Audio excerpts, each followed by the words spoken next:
Alright, in the previous tutorial we set up our keyframes to rotate our planet. And let's take another look at the timeline and explore this a little bit further. So there are two ways in which to move keyframes and introduce keyframes and edit keyframes in Maya.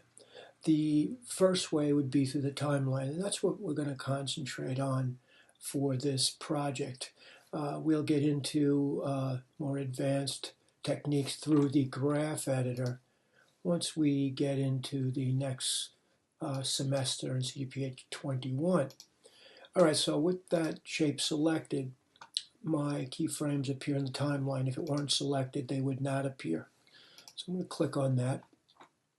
And it's very simple to move these keyframes, edit them, delete them, etc. All you need to remember is to hold your shift key. So let's say I wanted to move the keyframe that is at 100 frames. I wanted to move that to 150. I would hold down my shift key and simply click and drag through in a very broad general way with my left mouse. And you'll notice a couple of things. First of all, there's a red bar that covers the frames that I've selected. Secondly, this tool that's been introduced now is comprised of a yellow triangle on the left side, a yellow triangle on the right, and then two in the center.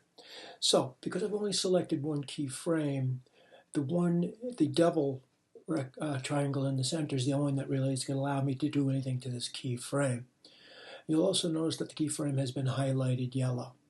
Now if I click between those two yellow triangles, I can move that keyframe to whatever frame I like. You'll notice it counts the frames off for you as well. So when you get to your chosen frame, you'll notice that you're at 150, and you can see over here in my active box, which allows me to navigate to any frame in the animation. It also reflects 150. Now, what I could also do here with this selected is I could right click on this, I could copy, I could paste, I could also delete if I chose. That's the only way really to delete a keyframe right now, other than the graph editor, when it's in our timeline. So I'm going to leave it there. All right, now let's say for argument's sake that I wanted this animation to start later on in time so that this remained static, say for 50 frames, and then it began to rotate. Well, once again, I'll hold the shift key and then I'll click and drag and select through all the keyframes that exist in my timeline. Now, if I go once again to the center where those two yellow triangles are and click between them, I can move the animation in time. We'll go to 50, and you can see now that if I drag through my timeline, the animation doesn't begin until frame 50. So that's another feature of the timeline and editing and moving keyframes. I'm going to hit Command Z on this and go back. Now you can see the keyframes are set the way they were originally.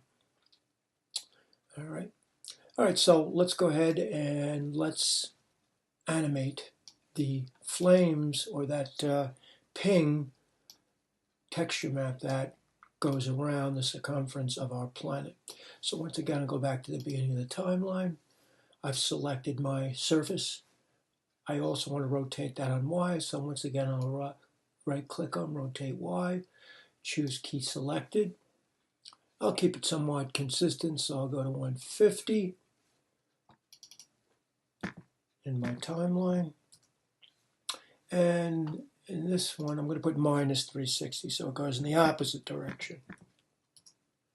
All right, so once again, I'm going to return to the graph editor, and you'll see that once again in the graph editor, if you hit A, you can see the keyframes that comprise your animation.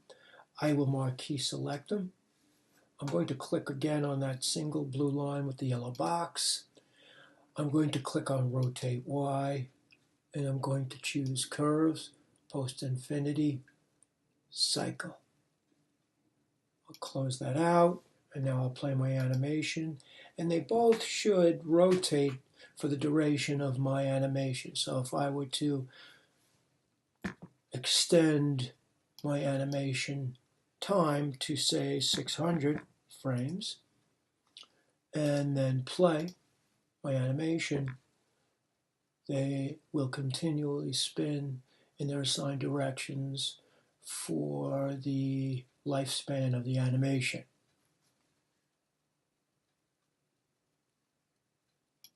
There we have it.